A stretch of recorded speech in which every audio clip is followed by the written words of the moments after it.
Hello guys, আসসালামু আলাইকুম। বাড়িতে আর একটু এর আগে আমি বিল্ডিংটা দেখিয়েছিলাম। ছোটো ভাইয়ের বিল্ডিং কাজ চলতেছে, সামনে মাটি ফেলানো হয়েছিল, সেখানে কিছু বেগুন গাছের চারা লাগানো হয়েছে। পাশাপাশি আছে সবজির আবাদ এখানে কিছু করব, ডাঁটা শাক, ভেন্ডি গাছ লাগাবো। এখানে পাশে কিছু দুন্দুল গাছ, ছোটো ছোটো দুন্দুল গাছ, আসলে অবাক করার মতো কাণ্ড।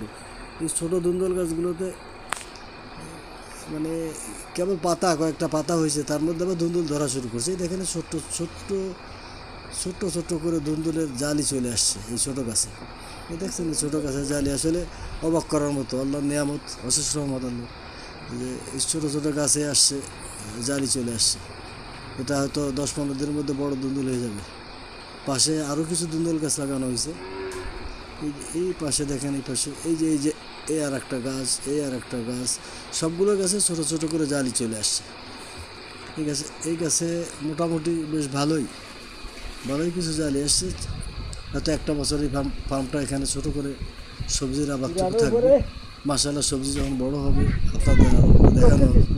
আমার চ্যানেলটা সবাই সাবস্ক্রাইব করে রাখেন, আমার ভিডিও সবাই লাইক করেন, একটু লাইক শেয়ার দিয়ে রাখেন। পাশে আমার মামি গাছের থেকে কিছু আম পাকছে, কিছু আম আছে পোকা ধরছে, তারপরে কিছু আম পাকছে, সেগুলো উনি একটা কোটা দিয়ে যা কাছে আর পারতেছে, যা বেশ কয়েকটা আম পড়ছে নিচে।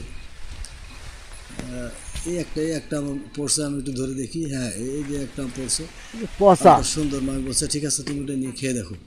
বাড়িতে আসি না তো, অনেকদিন আসছি।